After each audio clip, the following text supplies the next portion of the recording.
શું આદિવાસી બાળકોને ભણવાનો અધિકાર નથી?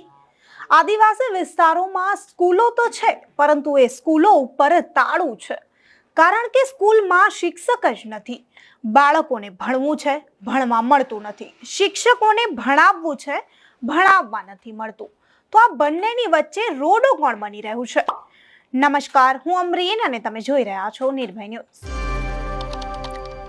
તો ડેડિયાપાડાના ધારાસભ્ય ચેતર વસાવા હવે ફરી પોતાના મત વિસ્તારના લોકો માટે સરકાર વિરુદ્ધ મેદાને આવ્યા છે.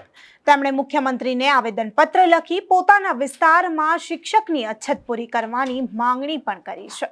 ત્યારે ચેતર વસાવા ટેટટાટના ઉમેદવારોની વારે પણ આવ્યા. ત્યારે ચેતર વસાવાએ જે માસૂમ બાળકો છે તેમની આંખોમાં ભણવાનું સપનું જોઈ કઈ રીતે સરકારને રજૂઆત કરી તે જોઈએ. આજે 149 ડેડિયાપાડા વિધાનસભાના મારા મત વિસ્તારમાં હું શાળાની મુલાકાત માટે સવારથી નીકળેલો છું. શરૂઆતમાં હું નામગીર પ્રાથમિક શાળામાં ગયો, ત્યારબાદ ગીચડ પ્રાથમિક શાળામાં ગયો અને હમણાં ચોપડી 2 રીંગાપાદર પ્રાથમિક શાળામાં આવ્યો છું, જ્યાં તમે જોઈ શકો છો કે ડેડિયાપાડા વિધાનસભા અને લોકસભાનું પણ આ બૂથ ફાળવેલું છે અને આ પ્રાથમિક શાળામાં આપણે ઊભા છે. અહીંયા આવીને મેં જોયું અને ગામવાળા મારા સાથી મિત્રો અને યુવાનોને પૂછ્યું ત્યારે અહીંયા શાળા છે 32 જેટલા ગયા વર્ષે વિદ્યાર્થીઓ પણ હતા. આ ગામમાં 300 થી વધારે વસ્તી પણ છે, પણ એક પણ માસ્તર આ શાળામાં નથી. શિક્ષક ન હોવાના કારણે આજે શાળા બંધ હતી. હમણાં જ ગામના વડીલને એસએમસી ના સભ્યને બોલાવીને તાળું ખોલાવેલું છે. ત્યારે વાસ્તવિક પરિસ્થિતિ આ છે. આગળના ગામડામાં મેં જોયું તો ત્યાં ઓરડા નથી. ગીચડમાં જર્જરિત હાલતમાં બાળકો ભણે છે.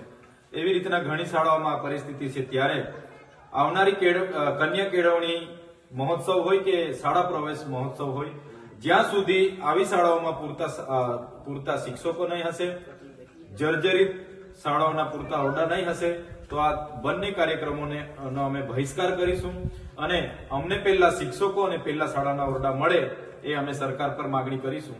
આ વાસ્તવિક પરિસ્થિતિ છે કે અહીંના બાળકો ભણવા માંગે છે પણ શિક્ષક જ નથી. સરકારે શિક્ષક જ નથી મૂક્યા. ત્યારે વિશ્વગુરુ બનવાની વાત છે, બળેગા ઇન્ડિયાની વાત છે અને બેટી બચાવો બેટી પઢાઓની વાત છે. તો આ બધા જે આઝાદીના 75 વર્ષ પછી પણ આવા મહોત્સવ મનાવવામાં આવે છે, તો આ વાસ્તવિક પરિસ્થિતિ પર પણ સરકાર ધ્યાન આપે અને અહીંયા શિક્ષક મૂકે. અમારી આવનાર દિવસોમાં માંગણી રહેશે. અગર શિક્ષકો નહીં મૂકશે તો અમે કન્યા કેળવણી મહોત્સવ અને શાળા પ્રવેશ મહોત્સવનો બહિષ્કાર કરીશું. તો ગુજરાતની શિક્ષણ નીતિ પર સવાલો ઉઠાવતા ચેતર વસાવાએ વધુમાં પોતાના મંતવ્યો મૂકતા શું કહ્યું તે પણ જોઈ લઈએ.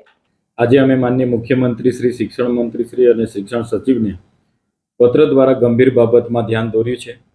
આવતીકાલથી 3 દિવસનો સમગ્ર ગુજરાતમાં શાળા પ્રવેશોનો કાર્યક્રમ ચાલુ થાય છે. ત્યારે આ શિક્ષણ વિભાગ દર વર્ષની જેમ સારી શાળાઓ સિલેક્ટ કરીને ત્યાં ચૂંટાયેલા પદાધિકારીઓ અને અધિકારીઓને મૂકીને જે વરવી વાસ્તવિકતાઓ છે એને આ કાર્યક્રમોના આડમાં ઢાંકવાના કામો કરી રહી છે એવું અમને લાગી રહ્યું છે. આજે ગુજરાત મોડલની સમગ્ર દેશમાં ચર્ચા થતી હોય ત્યારે આપણે એ વાસ્તવિકતા પણ સ્વીકારવી પડશે કે આજે ગુજરાતમાં 1657 શાળા એવી છે જ્યાં માત્ર એક શિક્ષકથી એ શાળાઓ ચાલે છે. એમાં 1363 શાળા તો માત્ર આદિવાસી ગ્રામ્ય વિસ્તારોમાં છે કે જ્યાં એક શિક્ષકથી એ શાળાઓ ચાલે છે. તો રાજ્યમાં આજે ગુજરાત મોડલની દેશમાં વાત થતી હોય તો ગુજરાત રાજ્યમાં 1657 પ્રાથમિક શાળા એવી છે જ્યાં એક જ શિક્ષક છે અને એવી જ રીતે એમાં પણ 1363 શાળાઓ આદિવાસી ગ્રામ્ય વિસ્તારોમાં છે જ્યાં ગરીબ મધ્ય વર્ગના આદિવાસી બાળકોને બીજો કોઈ વિકલ્પ નથી રહેતો, માત્ર સરકારી શાળામાં ભણતા હોય છે. ત્યાં આવી પરિસ્થિતિ છે. ત્યારે આપણે સ્વીકારવાનું રહ્યું અને સાથે સાથે જે ઓરડાઓની ઘટ છે, આજે 2500 થી વધારે શાળાઓ જર્જરિત છે, બાળકો ભયના ઓથારે ભણી રહ્યા છે. એમાં પણ 1000 થી વધારે શાળાઓ ગામોમાં એવું છે કે ત્યાં ભણવા માટેના વર્ગખંડો નથી. ત્યારે ત્યાંના બાળકોને ક્યાં તો ખુલ્લી જગ્યામાં, ક્યાં તો કોઈ ઝાડ નીચે, કોઈ ભાડાના ઘરમાં ભણાવવામાં આવે છે અને વરસાદ જેવી પરિસ્થિતિમાં રજાઓ આપી દેવામાં આવે છે. ત્યારે આવી ગંભીર પરિસ્થિતિમાં એક શિક્ષક 1 થી 5 ધોરણને કઈ રીતના ભણાવી શકે? અને જ્યારે એનું વહીવટીનું કાર્ય હોય, કોઈ તાલુકા જિલ્લા કક્ષાના કાર્યક્રમો હોય કે મીટિંગ હોય, ત્યારે આ બાળકો કોના ભરોસે મૂકીને જઈ શકે? ત્યારે હજારો કરોડના સ્માર્ટ ક્લાસરૂમો બનાવવામાં આવ્યા સરકાર એમના 4,335 સ્માર્ટ ક્લાસરૂમોની વાતો કરે છે, પણ આ વિસ્તારોમાં નથી નેટવર્ક કે નથી વીજળી, તો આ ક્લાસરૂમોની શું દશા છે એ પણ સરકારે જોવું રહ્યું. સાથે સાથે આ વર્ષે શિક્ષણનું બજેટ 45,000 કરોડથી પણ વધારે છે. ત્યારે આપણે ભણશે ગુજરાતની વાત કરીએ છીએ, પણ 76,000 જેટલા તો શિક્ષકોની ઘટ છે.